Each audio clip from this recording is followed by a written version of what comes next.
ఉమ్మడి యూనివర్సిటీ మంచి భవిష్యత్తు కోసం తెలుగు విద్యార్థులు ఇష్టపడే university. Call 9059052378 9059052379.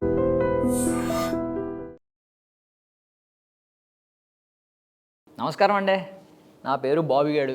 Actually Pokiri, idiot, loafer ఇలాంటి పదాలు వింటూ ఉంటారు కదా. ఇవన్నీ తిట్లు కాదు, బ్లాక్ బస్టర్ సినిమాలు. అవి ఎక్కడి నుంచి వచ్చినాయి తెలుసా? మాలాంటి వాళ్ళ వల్లే, ఎస్పెషల్లీ నాలాంటి వాళ్ళ వల్లే. ఎవడో సినిమా రివ్యూ చెప్పిన తర్వాత బాగుందా బాగోలేదా అని వెయిట్ చేసి మరి నేను సినిమా చూడను. నేను ముందే చూసి చాలామందికి చెప్తూ ఉంటాను. కొన్నిసార్లు బాగోలేని సినిమాలను కూడా ముందే చూస్తాను. కొన్ని సినిమాలని నెత్తి మీద పెట్టుకుంటూ ఉంటాను. సో సినిమా ఇండస్ట్రీకి నాకు చాలా మంచి సంబంధం ఉంది. ఎందుకంటే ఏ సినిమా రిలీజ్ అయినా పాన్ ఇండియాలో నేనైతే ముందు చూస్తూ ఉంటాను అనమాట. సో ఈ బాబిగాడు ఎక్కడి నుంచి వచ్చాడని మీరు అనుకోవచ్చు. అమలాపురం, ఆత్రేయపురం, ఆహాపురం, ఇచ్చాపురం, వైకుంఠపురం ఇలాంటి ఎన్నో పురాల గురించి మీరు చరిత్రలో, పురాణాల్లో వినుంటారు, గూగుల్ మ్యాప్స్లో కూడా చూసుంటారు. కానీ మనది మాత్రం ఒక అద్భుతమైన పురం, అదే సినిమాపురం అనమాట. సో సినిమాపురం నుంచి బాబిగాడు వచ్చాడు. బాబిగాడు కేర్ ఆఫ్ సినిమాపురం. సో ఈరోజు మనం ఏ సినిమా గురించి మాట్లాడుకుంటున్నాం అంటే కన్నప్ప సినిమా గురించి అండి. అద్భుతంగా ఉంది సినిమా. ముందుగా కన్నప్ప సినిమా గురించి ఒకటే మాట చెప్తాను. చాలామంది రకరకాల మైండ్లతో వచ్చి ఉంటారు. సినిమా బాగుందా బాగాలేదా, లేకపోతే చాలామంది ట్రోల్ చేద్దాం, రోస్ట్ చేద్దాం అనే ఉద్దేశంతో కూడా థియేటర్లోకి అడుగుపెట్టుంటారు. వాళ్ళందరి నోర్లు కూడా మూతపడ్డాయి ఆల్మోస్ట్. ఎందుకంటే ఆ క్లైమాక్స్ చూసిన తర్వాత అనమాట. మాట్లాడుకుందాం మొత్తం సినిమా గురించి కొంచెం డీటెయిల్గా మాట్లాడుకుందాం. మొదట ప్రారంభం టైటిల్స్ పడినప్పుడు పెద్దగా బ్యాక్గ్రౌండ్ మ్యూజిక్ ఏం పడలేదు. ఏంటి సైలెంట్గా టైటిల్ పడుతున్నాయి, అందరూ ఎవడికాడు గుసగుసలు ఆడుకుంటూ ఉన్నాడు. ఎప్పుడైతే టైటిల్ పూర్తయినాయో శ్రీకాళహస్తి గురించి పాట అయితే మొదలైందనమాట. మనందరికీ తెలుసు కదా, ఆల్రెడీ ముందే రిలీజ్ అయింది సాంగ్. ఆ సాంగ్ వాళ్ళ మంచు విష్ణు గారి ఇద్దరు ముద్దుల కూతుర్లు కలిసి పాడారు, కలిసి డ్యాన్స్ కూడా వేశారు. అయితే ఆ పాట శ్రీకాళహస్తి యొక్క చరిత్ర గురించి, దాని విశిష్టత గురించి చాలా ఎక్స్ప్లెయిన్ చేస్తూ ఉందన్నమాట. అయితే కొంచెం నాకు అక్కడ ఏమనిపించిందంటే చాలా అద్భుతమైన పాట, చాలా అద్భుతంగా వాళ్ళిద్దరూ పాడారు. వాళ్ళిద్దరూ కూడా స్క్రీన్ ప్రెజెన్స్ కూడా అద్భుతంగా ఉంది.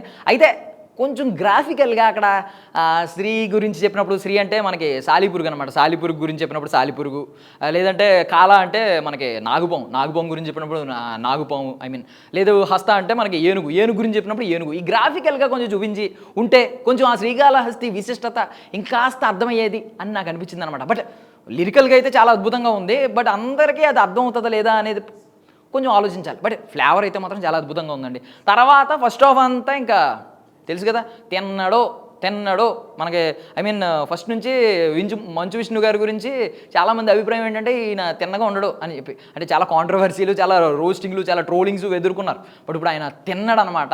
ఫస్ట్ హాఫ్ అంతా తిన్నడగానే కనిపిస్తూ ఉంటారు. ఆయన ఒక హెవీ పర్సనాలిటీ, చాలా కష్టపడ్డాడు పాపం. ఆయన కూడా చాలా కష్టపడ్డాడు. మంచు విష్ణు గారి గురించి గొప్పగా ఏం చెప్పుకోవాలంటే ముందుగా మనం ఆయన లేకపోతే కన్నప్ప సినిమా ఈరోజు లేదు. ఎందుకంటే కన్నప్ప అనే కథ మన అందరికీ తెలుసు. ఆయనకున్న 2 కళ్ళు శివుడికి, శివలింగానికి ఇవ్వడానికి ఆయన ఎక్కడా వెనకాడలేదు. అందుకే చరిత్రలో ఒక గొప్ప భక్తుడిగా, శివభక్తుడిగా శ్రీకాళహస్తిలో వాయులింగం పక్కన కుడివైపున ఆయన విగ్రహం పెట్టే స్థాయికి వెళ్ళిపోయిందండి. అది కన్నప్ప చరిత్ర. సో ఈరోజు మంచు విష్ణు గారు కూడా ఆయనకున్న ఆస్తిలో మెజారిటీ నాకు తెలిసి మొత్తం పెట్టడానికి ముందుకు వచ్చారనమాట. చాలా రిస్క్ చేశానని ఆయన చాలాసార్లు చెప్పారు. అయితే ఆ రిస్క్ కనిపించింది క్లియర్లీ. బట్ కన్నప్ప సాక్రిఫైస్కి తగ్గట్టు, ఆయన చేసిన త్యాగానికి తగ్గట్టు ఎక్కడైతే శివుడు ప్రత్యక్షమై కన్నప్ప జీవితాన్ని ఒక చరిత్రనీయం చేశాడో, చరిత్రలో నిలిచిపోయేలా చేశాడో, ఇప్పుడు ఈరోజు మన మంచు విష్ణు గారి ఫిలిం కెరియర్లో కూడా, ఆయన సినీ చరిత్రలో కూడా ఖచ్చితంగా కన్నప్ప అనే సినిమా నిలిచిపోద్దన్నమాట. కలెక్షన్ల గురించి అంటారా, నాకు తెలిసి ఖచ్చితంగా కలెక్షన్లు అయితే కొల్లగొట్టొద్దని అనిపిస్తుంది. ఎందుకంటే నాలాంటోడే, ఇప్పుడు నేనే కదా ముందే చెప్పాను, ముందు ఎవడో రివ్యూ చెప్తే దాకా వెయిట్ చేయకుండా ముందే సినిమా చూస్తానని చెప్పాను కదా, అలాగే ఈ సినిమా కూడా ముందే చూసాను. ఇంకో 2-3 సార్లు 4-5 సార్లు చూడడానికి కూడా రెడీగా ఉన్నాను అనమాట. సో ఓకే, ఫస్ట్ ఆఫ్ అంతా చూసుకుంటే తిన్నడు తెగలో ఆ తెగల్లో, ఆ యుద్ధాలు, ఆ ఫైట్లు ఇవన్నీ బాగానే చూపించాడు. అండ్ మధ్యలో రొమాంటిక్ ట్రాక్ కూడా ఉంది కొంచెం. మన హీరోయిన్ ఉంది కదా, హీరోయిన్ నెమలి అనమాట. ఆవిడ పేరు యాక్చువల్లీ ప్రీతి ముకుందన్. మనం ఆల్రెడీ ఓం భీమ్ బుష్ సినిమాలో జలజగా చూసాం.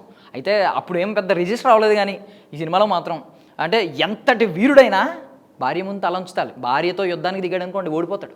ఇక్కడ కూడా అంతే. నెమలి పాత్ర కన్నప్ప తిన్నడు జీవితంలో చాలా అద్భుతమైన పాత్ర. తిన్నడు కన్నప్పగా మారడం, ఆ ట్రాన్స్ఫర్మేషన్ అంటారు కదా ఇంగ్లీష్లో, దానికి ఈ నెమలి చాలా అతని భార్య చాలా దోహదపడుద్ది అనమాట. సో చాలా అద్భుతమైన పాత్ర ఇచ్చారు, చాలా అందంగా కూడా చూపించారు, చాలా బాగుందన్నమాట. సో నెమలి నుంచి ముందు పొగుడుతూ మొదలుపెట్టాను. అండ్ ఇంటర్వెల్ వరకు వచ్చేసరికి ప్రభాస్ ఎక్కడ కనిపించలేదండి ఫస్ట్ హాఫ్. ఇదేంటి ప్రభాస్ లేడు అంటే ముందే కొంతమందికి తెలుసు ప్రభాస్ సెకండ్ హాఫ్లో వస్తాడని. కాకపోతే ఎక్కడైనా 2-3 క్లిప్పులు, 2-3 రెఫరెన్స్లు, ఒక 2-3 ఎలివేషన్లో బ్యాక్గ్రౌండ్లో వాయిస్లన్నా వినపడతాయేమో మన ప్రభాస్ గురించి అని చెప్పి వెయిట్ చేశారు చాలామంది. ఎక్కడా కనిపించలేదు. అయితే ఇంటర్వెల్కి మాత్రం అద్భుతం చేశాడండి.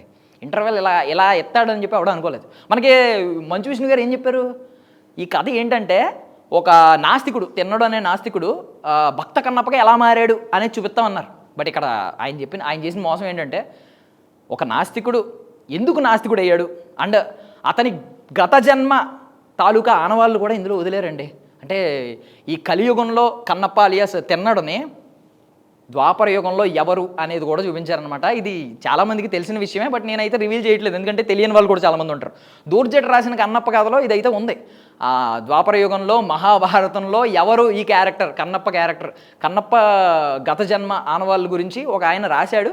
బట్ తెలియని వాళ్ళ కోసం నేను రివీల్ చేయట్లేదు. సినిమా చూడండి, మీరు సర్ప్రైజ్ అవుతారు. కరెక్ట్గా ఇంటర్వెల్కి మోహన్ లాల్ గారిని చాలా సర్ప్రైజింగ్ ప్యాకేజ్గా వాడుకున్నాడు. అంటే ఈ మధ్యలోనే స్టార్టింగే మీకు సినిమా ఎవరి గురించి, కన్నప్ప గురించి అని చాలామంది అనుకుంటారు. కన్నప్పకు కూడా హీరో ఉన్నాడు కదా, ఆయనే శివుడు అనమాట. ఇప్పుడు శివుడు ఎవరో అక్షయ్ కుమార్. సో అక్షయ్ కుమార్ గారితోనే సినిమా స్టార్ట్ అవుద్ది. అక్షయ్ కుమార్ గారికి అంత ఏముంటుంది, ట్రైలర్లో చూపించారు దేవుడు అక్కడ ఉంటాడు అంతే అనుకున్నారు. కానీ ఫస్ట్ హాఫ్ ఆయన స్మైల్ ఒకటి ఉందండి, అద్భుతంగా చేశాడు. ఒక దైవాత్మ ఏంటంటే ఒక డివోషనల్ స్పిరిచువల్ అంటారు కదా, ఆ ఫీల్ అయితే ఆయన క్రియేట్ చేశాడు. ఎప్పుడైతే ఆయన చూసామో ఆయన ఒక చిరునవ్వు అలాగుందనమాట. ఆ చిరునవ్వు కొంచెం ఓకే శివుడు అంటే ఇలాగే ఉంటాడు అనే రెఫరెన్స్ని కొంచెం కరెక్ట్గానే అనిపించింది. ఇంకా ఓకే ఫస్ట్ హాఫ్ ఇంటర్వెల్ చెప్పాను కదా, ఇంటర్వెల్కి ఒక సర్ప్రైజింగ్ మోహన్ లాల్ గారు ఎవరితడు అని చెప్పి ఒక క్వశ్చన్ మార్క్ వేసి మనకైతే వదులుతాడు. సెకండ్ హాఫ్ ఎప్పుడు చూద్దామా, ప్రభాస్ గురించి ఇప్పుడు దాకా వెయిట్ చేశారు సెకండ్ హాఫ్, బట్ ఎవరితడు అనే క్వశ్చన్ మార్క్ గురించి కూడా పాప్కార్న్కి వెళ్ళిన వాళ్ళు త్వరగా వచ్చేసారనమాట. అదైతే అబ్జర్వ్ చేసాం. ఇంకా సెకండ్ హాఫ్ విషయానికి వచ్చేద్దాం. సెకండ్ హాఫ్ ఇంకా తెలిసిందే కదా, ఎవరితడు అనే క్వశ్చన్ మార్క్కి ఫుల్ స్టాప్ పెట్టాడు. ఎవరు మోహన్ లాల్ గారి క్యారెక్టర్ కిరాత అని చెప్పి మనకు ముందుగా అయితే ఇంట్రడ్యూస్ చేశారు. ఆ కిరాత ఎవరు ఓకే అదైతే రివీల్ చేశారు, అద్భుతంగా ఉంది. అండ్ తర్వాత ప్రభాస్ ఎంట్రీ ఒకటి వస్తుందండి. ప్రభాస్ ఎంట్రీ వచ్చినప్పటి నుంచి సినిమా మాత్రం అప్పుడు దాకా ఇలా ఉన్న సినిమా ఇలా వెళ్ళిందనమాట. అంటే యాక్చువల్లీ మనం అలా అనలేము, ఇలా ఉన్న సినిమా ఇలా వెళ్ళలేదు. యాక్చువల్లీ ఎలా వెళ్ళింది సినిమా మనం అబ్జర్వ్ చేయలేదు. మనం ఎక్కడే ఉన్నాం కదా అనుకున్నాం, ఒకసారి ఇక్కడ కనిపించేసరికి ఇంత దూరం ట్రావెల్ అయ్యామనే విషయం కూడా కనిపెట్టలేకపోయాం.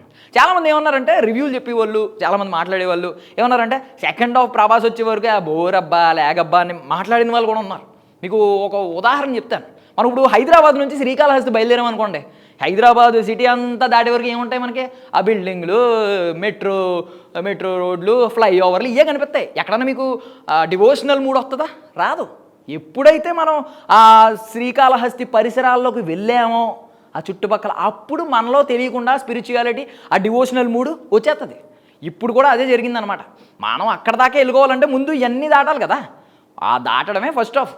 మనం డైరెక్ట్ ప్రభాస్ గారి నుంచే సినిమా స్టార్ట్ అయ్యి మొత్తం అంతా భక్త కన్నప్పలా తీయలేదు, ఇది కన్నప్ప అనే తీశారు. అందుకే వీళ్ళ కింద టైటిల్ కూడా ట్యాగులు కూడా 2 ఇచ్చారు, ద బ్రేవెస్ట్ వారియర్, ఇంకోటి ఏంటంటే ద అల్టిమేట్ డివోటీ. సో ఇప్పుడు ఆ రెండింటిని మేనేజ్ చేయడానికి ఫస్ట్ హాఫ్ అంతా బ్రేవెస్ట్ వారియర్ కింద చూపించారు.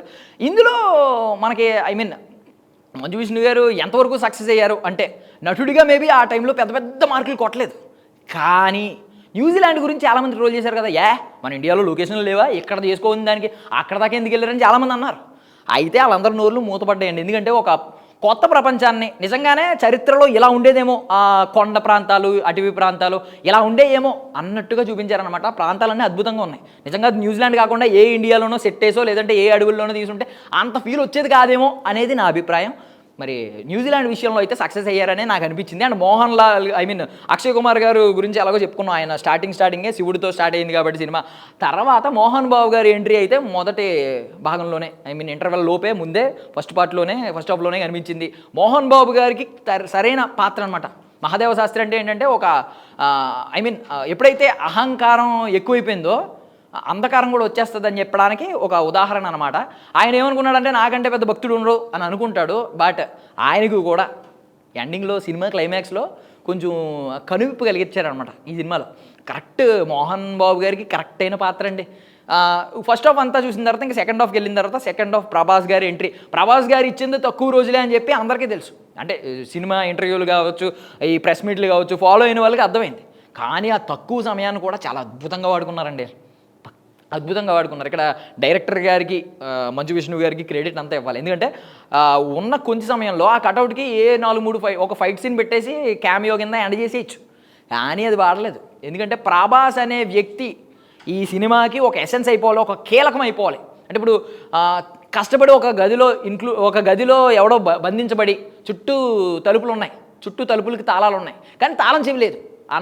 అలాంటి సిచ్యువేషన్ ఎప్పుడైనా వచ్చిందనుకోండి, మనం తాళం చెవి కోసం ఎదురు చూస్తాం. అలాంటి తాళం చెవే ప్రభాస్ అనమాట. ప్రభాస్కి చాలా కీ రోల్ ఇచ్చారు. మనం అంటూ ఉంటాం కదా కీ రోల్ అని. ప్రభాస్దే కీ రోల్, ప్రభాస్దే కనువిప్పుతే కలిగించే రోల్.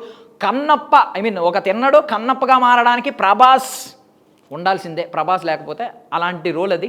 రుద్ర ఎప్పుడైతే శివుడు పిలుస్తాడు, ఇదన్నీ ట్రైలర్లో మనం చూసాం కదా. ఎందుకు వచ్చాడు అంటే ప్రభాస్ కూడా ఏదో వచ్చి డైరెక్ట్ మంచు విష్ణుతో సంభాషణ కాదు, ప్రభాస్ని ఒక 3 రకాలుగా వాడుకున్నారు. ప్యారలల్ ఆ స్క్రీన్ ప్లే ఏంటంటే భలే ఉంది. అంటే ఒక సీన్ నుంచి ఇంకొక సీను, ఒక ముగ్గురితో సంభాషణ ఉంటుంది ప్రభాస్ గారికి. ముగ్గురు సంభాషణ కూడా ప్యారలల్గా నడుస్తూ ఉంటుంది. 3 లైన్లు ప్యారలల్గా ఉంటాయి అనమాట, సమాంతరంగా అంటారు కదా, అదనమాట. అద్భుతంగా ఉంది. ప్రభాస్ గారిని అయితే చాలా బాగా వాడుకున్నారు. ఆయనతో మనకి స్పిరిచువాలిటీ బోధించారు, తత్వం బోధించారు, ఫిలాసఫీ. ఇంకోవైపు సైకాలజీ కూడా. అంటే ఈ జనరేషన్ ఈ వాళ్ళు ఏం ఫీల్ అవుతారు, మన సైకాలజీని ఎక్కువ నమ్ముతూ ఉంటారు. ఆ సైకాలజీని కూడా చూపించారనమాట. ప్రతి ఒక్కటి అంటే ఒక పామరుడి నుంచి ఒక భక్తిపరుడు వరకు, అంటే ప్రతి ఒక్కడికి అర్థమయ్యేలా ప్రభాస్ మాటలు చాలా అద్భుతంగా ఒక శ్లోకాల్లో ఉంటాయన్నమాట. అద్భుతంగా రాశారు ఆ డైలాగులు ఎవరో కానీ. చాలా బాగా నచ్చినాయి నాకైతే. ఇంకా ప్రభాస్ ఎంట్రీ అయిపోయింది. ప్రభాస్ ఎంట్రీ ఎలా ఉందో ఎగ్జిట్ కూడా అలాగే ఒక ప్రాపర్గా ఎగ్జిట్ ఇచ్చారు. ఆయనకి ఇచ్చిన తక్కువ స్పేస్లో అద్భుతంగా ఎగ్జిట్ ఇచ్చారు. బట్ తర్వాత విషయం, ప్రభాస్ వెళ్ళిపోయిన తర్వాత మళ్ళీ సినిమా డప్పుమని పడిపోతే ఏమీ లేదు కదా.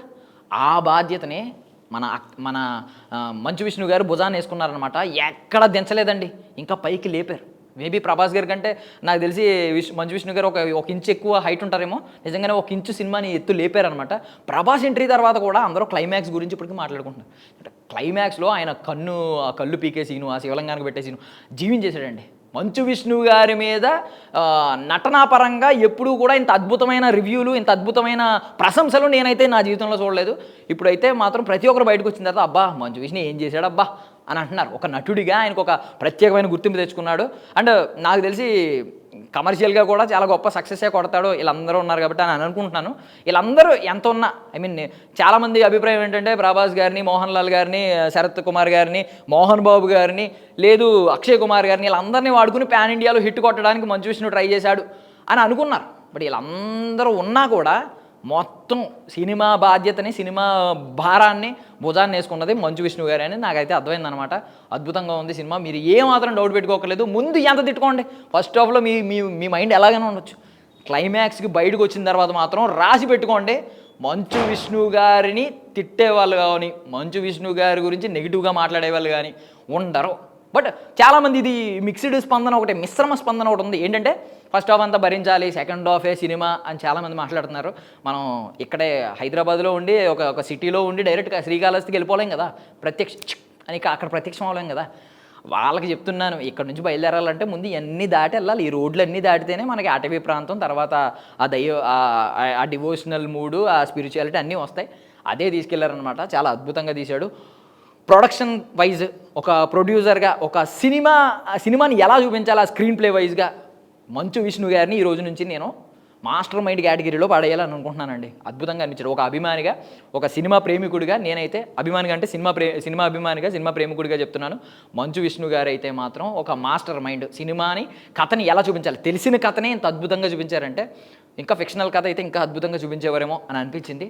సూపర్, దానికైతే సూపర్ మంచు విష్ణు గారు. బట్ నటన వైజ్ అయితే ముందు చాలామంది చాలా రకాలుగా మాట్లాడారు, కానీ మంచు విష్ణు గారు నేనే కన్నప్ప అని చెప్పుకునేలా ఒక మార్క్ అయితే వేసుకున్నారు. ఆల్రెడీ అప్పట్లో రెబల్ స్టార్ కృష్ణరాజు గారు చేసేసారు.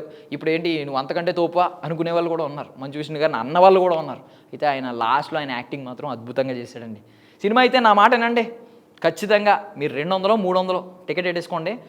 చూసి వచ్చిన తర్వాత మీకు లాస్ట్లో ఒకటి ఉంటుంది కదా ఫీల్, ముందంతా ఏమైనా అవ్వచ్చు. ఒక్కొక్కసారి భోజనం రెస్టారెంట్కి వెళ్ళినప్పుడు భోజనం కోసం కూర్చుని ఒక గంట వెయిట్ చేయొచ్చు. కాకపోతే రుచి బాగుందనుకోండి లాస్ట్లో ఇదంతా మర్చిపోతాం. సినిమా కూడా అదే అవుతుంది. కన్నప్ప ముందు మీరు ఏదైనా ఫీల్ అయ్యి ఉండొచ్చు, ఇంటర్వెల్ తర్వాత క్లైమాక్స్కి లాస్ట్ 45 నిమిషాలు చూసిన తర్వాత బయటకు వచ్చేటప్పుడు మాత్రం మీరు ఒక అద్భుతమైన మంచి మూడ్తోనే బయటకు వస్తారు. ఇది ఈ బాబీ గాడి మాట. గుర్తుపెట్టుకోండి, బాబీ గాడు కేర్ ఆఫ్ సినిమాపురం. Thank you so much.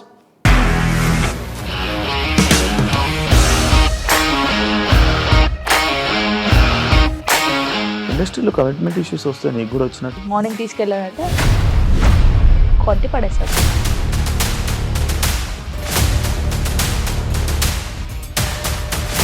ఒక్కళ్ళు కూడా చూడలేదు ఈ సినిమా అని చెప్పడానికి కూడా చాలా ధైర్యం కావాలి. అది నిజం కదా, దాంట్లో ధైర్యం ఏంటి? ఇది నెక్స్ట్ డే ప్లేట్ మార్చేస్తే తప్పు కదా. As of now we are comfortable this అని నేను అనుకుంటున్నాను. రష్మిక గారిది మీది ఒకే ఊరంట కదా. నీకు కోపం వచ్చిందంటే బాగా తిట్టేత్తరా? తిట్టేద్దామండి. నిజంగా గేమ్ ని ఎలా చేంజ్ చేయగలిగారు? ఏపీఎస్ఎఫ్సి వాళ్ళకి 6 నెలల్లో నేను 6 లక్షలు కట్టా. బిజినెస్ చేయాలనుకుంటే it is as difficult as riding a tiger.